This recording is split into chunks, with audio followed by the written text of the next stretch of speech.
কোয়েল পাখির ডিম খেতে খেতে মানে ওয়াসিদা ধরে গিয়েছে, আর এখন কিন্তু খেতে ইচ্ছা করে না। দেখেন কতগুলো করেছে, 5টা, একটা খেয়েছি, আরও এই 3টা আমাকে দিয়েছে। কত খাওয়া যায় বলেন আপনারা বন্ধুরা? শুধু এটা খাও সেটা খাও, এ খাও তা খাও, ফল খাও, আপেল খাও, কিন্তু আসলে খেতে ইচ্ছা করে না এসব। শুধু আমি ফেসবুক, ইউটিউব, ইনস্টাগ্রাম, টিকটক এটা নিয়েই ব্যস্ত থাকি।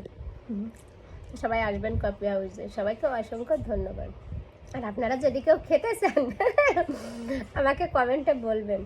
তা বলেন 1টা খাওয়া যায়, 2টা খাওয়া যায়, কিন্তু এতগুলা দিলে কি করে খাবো বলেন?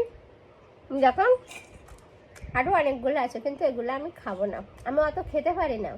রসগোল্লা খেলে 1 পিস খাবো, জিলেপি খেলে 1 পিস খাবো, মাংস খেলে 2 পিস খাবো, এরকম। আমি কোনোটাই বেশি খাই না। কিন্তু আপনারা কিন্তু বকাবকি করবেন না, আমি লাল চাটা কিন্তু গিলাস পুরে খাই। সবাই আমার লাল চা খাওয়ার কিন্তু প্রশংসা করে, কিন্তু শুধু পাতিই দিই, চিনি দিই না। তাহলে বোঝেন আমারটাই কি মানে খরচ বেশি, তবুও খরচ হবে। 1 ফুটা লাল পানি পড়লে তো খরচ হবে না। তো সবাই আসবেন কফি হাউসে, ভালো থাকবেন, সুন্দর থাকবেন, দেখে শুনে পথ চলবেন। গরম পড়ছে কিন্তু সবাই একটু সাবধানে থাকবেন।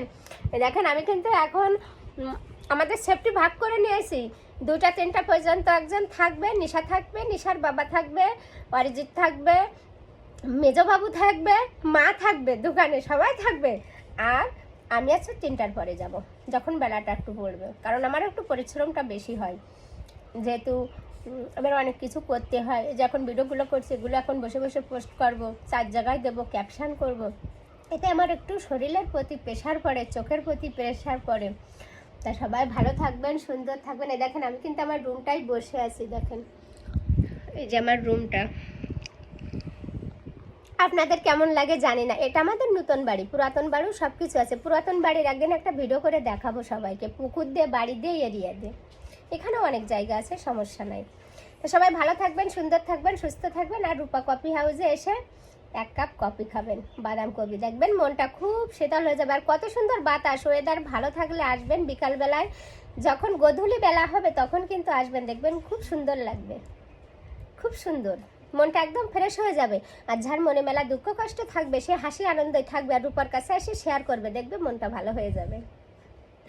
ওকে বাই, ভালো থাকুন, সুন্দর থাকুন।